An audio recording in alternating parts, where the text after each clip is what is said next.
Hello everyone. Here we will talk about two comparison commands.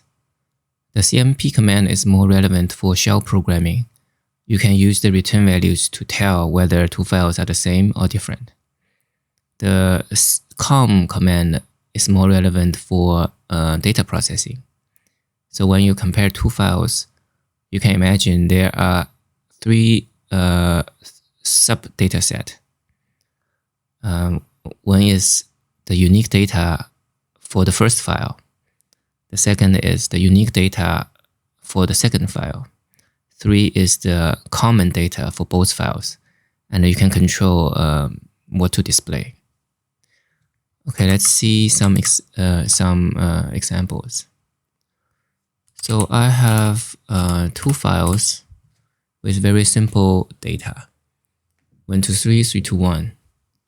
So if we just do compare Cmp these two files, we can tell it tells us they are different. And if we look at the return value, it is 1, which means different. Okay, so if we do compare the same file, obviously there's no difference, and the return value is 0.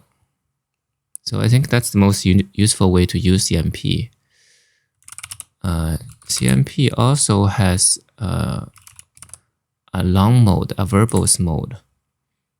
So it will tell you what are different, but in a byte form. So 61 and 63, I think they are 1 and 3. This might be useful in some cases, but I'll probably just do this one, the diff command. And that will give you more human readable result.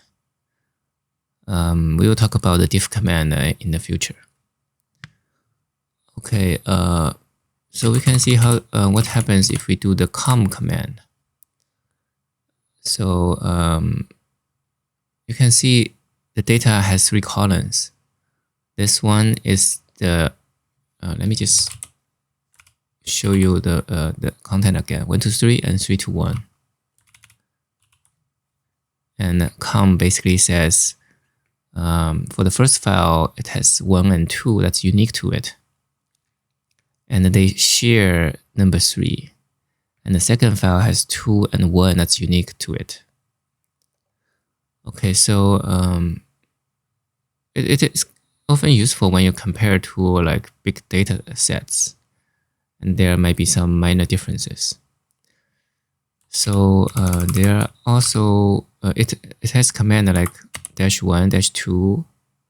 What it means is it will suppress the columns. So if you do -1, it will get rid of this column. I mean, the most useful ways is suppress 2 columns and only show 1, depending on what you want. So let's say we only want to see the common lines. Then we suppress 1 and 2. And the common line is 3.